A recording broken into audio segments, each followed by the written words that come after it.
சாப்பிடுவோம், விளையாடுவோம். நீ என்ன பண்ற? ரீல்ஸ் பண்ண கூப்பிடுற? அதான் நான் பண்ணல. வேணா நீ பண்ண, நான் வீடியோ எடுக்கிறேன். நீ பண்றியா? சரி, என்ன பாட்டு போடலாம்?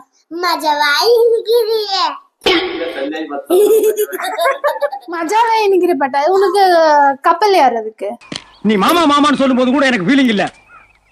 ஆனா அந்த வேலையை செய்ய சொல்ற பாரு, அதான் எனக்கு ரொம்ப ஃபீலிங். நான் இல்லைங்க.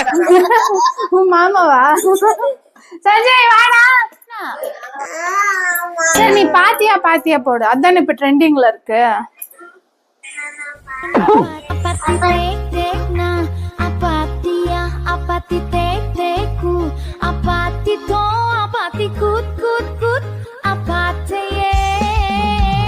நல்லா இடுப்ப வளைச்சு நெளிச்சு ஆடணும். Put the fucking mic on.